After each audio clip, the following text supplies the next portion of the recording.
Majapahit.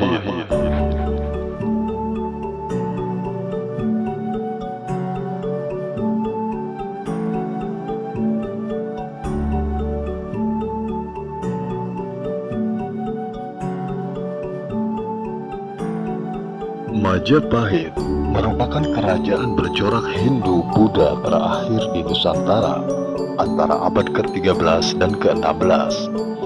Dalam sejarah, Majapahit dianggap sebagai salah satu kerajaan terbesar dan wilayahnya mencakup hampir seluruh Nusantara. Majapahit didirikan pada tahun 1293 oleh Raden Wijaya yang merupakan menantu Kertanegara, raja terakhir Singasari. Puncak kesuksesan kerajaan Majapahit yaitu pada masa pemerintahan Hayam Wuruk yang memerintah dari tahun 1350 hingga 1389. Di bawah pemerintahan Hayam Wuruk, Majapahit berhasil menaklukkan Sumatera, Semenanjung Malaya, Kalimantan, Sulawesi, Nusa Tenggara, Maluku, Papua, Tumasik, Singapura, dan beberapa pulau di Filipina. Kerajaan juga memiliki hubungan dengan Kampa, Kamboja, Siam, Burma Selatan, Vietnam, dan Cina.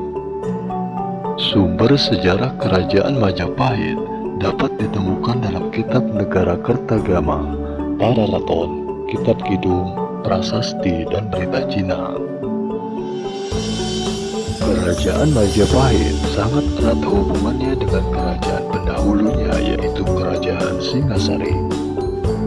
Karena awal berdirinya Majapahit dimulai dari runtuhnya Kerajaan Singasari. Runtuhnya Kerajaan Singasari diakibatkan oleh adanya seorang pemberontak yang bernama Jayakatwang, yang pada akhirnya Kertanegara sebagai raja terakhir Singasari gugur dan terbunuh oleh Jayakatwang.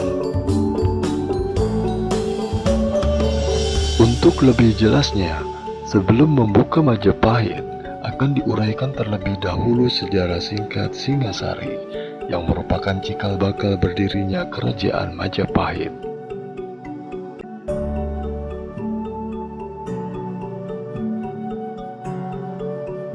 Kertanegara adalah raja terakhir Singasari. Pada waktu itu memerintahkan Raden Wijaya yang merupakan menantunya untuk menghalau serangan tentara Kediri di desa Mameling. Kemudian berangkatlah Raden Wijaya dan pasukannya ke sana, dan akhirnya berhasil menumpas musuh. Akan tetapi setelah tentara Singasari kembali ke ibu kota dan sampai di perbatasan, terdengar sorak-sorai tentara musuh yang telah berhasil merusak keraton Singasari. Raja Sri Kertanegara pun gugur dan kerajaan Singasari berada di bawah kekuasaan Jayakatwang dari Kediri. Raden Wijaya dan pasukannya berusaha menyerbu ke dalam istana. Namun, karena jumlah tentara musuh lebih banyak, maka usaha mereka gagal. Akhirnya Raden Wijaya dan para pengikutnya menyelamatkan diri dan berusaha lolos dari musuh. Mereka pun meninggalkan kerajaan Singasari. Di tengah perjalanan mereka beristirahat, dan ketika waktu menjelang malam, mereka pun kembali menuju keraton Singasari. Putri Kertanegara yang bungsu yaitu Gayatri ditawan dan dibawa ke Kediri. Sedangkan putri sulungnya yaitu Tribuaneswari berhasil diselamatkan dan dibawa oleh Raden Wijaya. Akhirnya Raden Wijaya bersama putri dan para pengikutnya kemudian mundur karena tidak ada gunanya menyerang karena jumlah tentara Kediri yang jumlahnya jauh lebih besar. Akhirnya mereka pergi keluar kota untuk mencari bantuan. Akan tetapi, di tengah perjalanan bersama pengikut-pengikutnya, banyak prajurit yang tewas terkena tombak musuh dan mencari hidup sendiri-sendiri.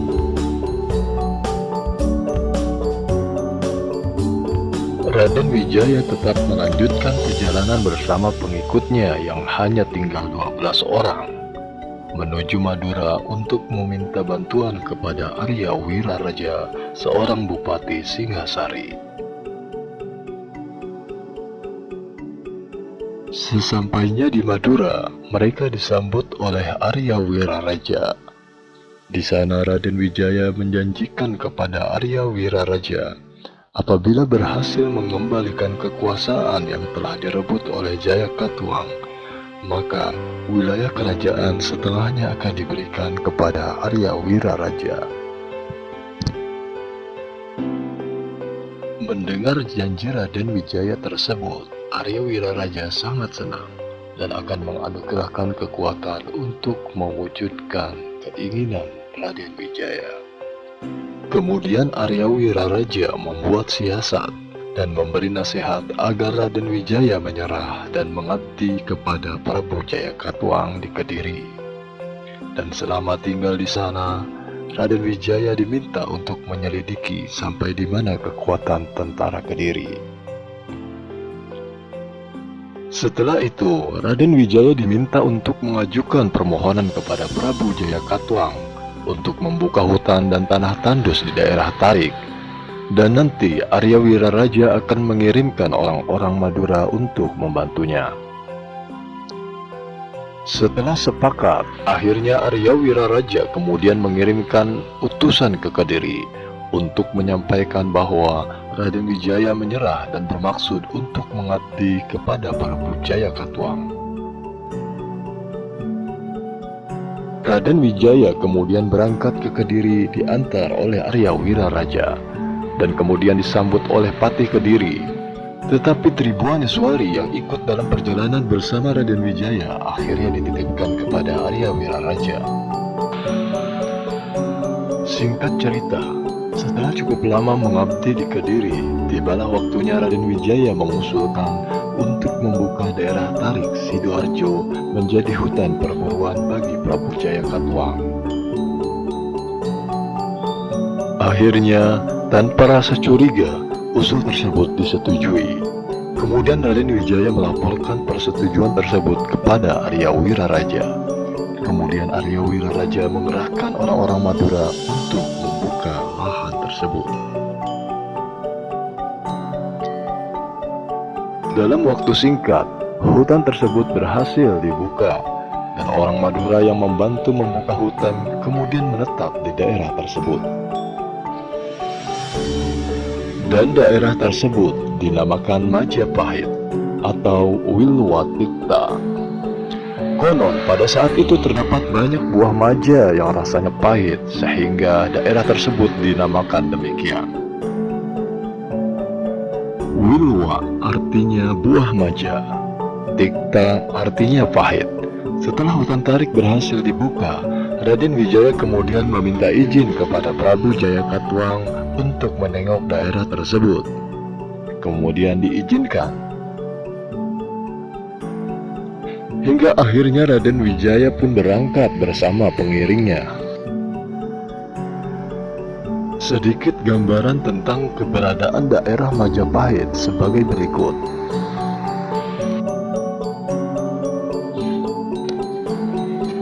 Sebuah kota yang dibangun menghadap ke sungai yang besar, yaitu Sungai Berantas, yang mengalir dari Kediri sampai ke laut.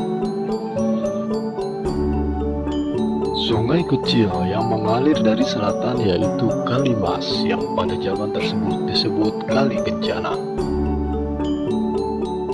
Perahu dagang hilir mudik silih berganti kemudikan oleh orang Madura. Orang Madura mengalir tak putus-putusnya ke Majapahit. Di sebelah tenggara kota adalah jembatan. Daerah yang dibuka sebagian besar berupa sawah dan perkebunan yang ditanami bunga, pisang, dan kelapa. Dan Raden Wijaya pandai mengambil hati rakyat Majapahit yang baru saja menetap di daerah Tarik. Orang-orang dari Daha dan Tumapel kemudian banyak yang menetap di daerah Majapahit. Di desa ini, Raden Wijaya kemudian memimpin dan menghimpun kekuatan, khususnya rakyat yang loyal terhadap mendiang Prabu Kertanegara yang berasal dari daerah Daha dan Tumapel. Sementara Arya Wiraraja sendiri menyiapkan pasukannya di Madura untuk membantu Raden Wijaya bila saatnya diperlukan. Rupanya ia pun kurang menyukai Raja Jayakatwang, dan ia pun akan mengirimkan utusan ke Tiongkok untuk minta bantuan tentara Tartar. Akhirnya pada tanggal 1 Maret 1293, sekitar 20.000 pasukan Mongol mendarat di Jawa, di sebelah barat Canggu, dan langsung membuat benteng pertahanan. Disebutkan bahwa utusan yang dikirim ke Jawa terdiri dari 3 orang pejabat tinggi kerajaan, yaitu Sivi, Ike Mese, dan Kauh Sing. Hanya Kauh Sing yang berdarah Cina, sedangkan 2 lainnya adalah orang Mongol. Mereka diberangkatkan dari Pukin, membawa 20.000 pasukan dan 1.000 kapal. Kubilai Khan membekali pasukan ini untuk pelayaran selama 1 tahun, serta biaya sebesar 40.000 batangan perak. Setelah seluruh pasukan berkumpul di mulut Sungai Kalimas, penyerbuan ke kerajaan Kediri mulai dilancarkan. Dalam peperangan ini dikatakan bahwa pasukan Mongol menggunakan meriam yang pada zaman itu masih tergolong langka di dunia. Terjadi 3 kali pertempuran besar antara kedua kekuatan yang berseteru. Namun pada akhirnya dimenangkan oleh pihak para penyerbu. Ketika sore hari menyadari bahwa ia tidak mungkin mempertahankan lagi di Daha, Jayakatwang keluar dari benteng dan menyerahkan diri untuk kemudian ditawan di benteng pertahanan ujung Galuh. Menurut para Raton dan Kidung Harsa Wijaya, Jayakatwang meninggal dunia di dalam penjara ujung Galuh setelah menyelesaikan sebuah karya sastra berjudul Kidung Wukir Polaman. Setelah berperang dengan Kediri, Majapahit selanjutnya menghalau tentara Tartar. Raden Wijaya melakukan gerakan-gerakan operasi militer terhadap kesatuan-kesatuan Tartar. Pasukan Tartar yang masih tersisa tidak menyadari bahwa Raden Wijaya akan bertindak demikian. Akhirnya, pemimpin pasukan Tartar memutuskan untuk mundur setelah kehilangan 3.000 orang tentaranya. Demikianlah tentara Tartar tidak sempat mengatur siasat, dan kehilangan begitu banyak tentaranya, akhirnya meninggalkan Jawa sekitar tanggal 24 April 1293 dengan membawa lebih dari 100 orang tawanan. Akhirnya cita-cita Raden Wijaya untuk menjatuhkan Daha dan membalas sakit hatinya kepada Jayakatwang dapat diwujudkan dengan memanfaatkan tentara Tartar. Akhirnya Raden Wijaya kemudian memproklamirkan berdirinya sebuah kerajaan baru yang dinamakan Majapahit.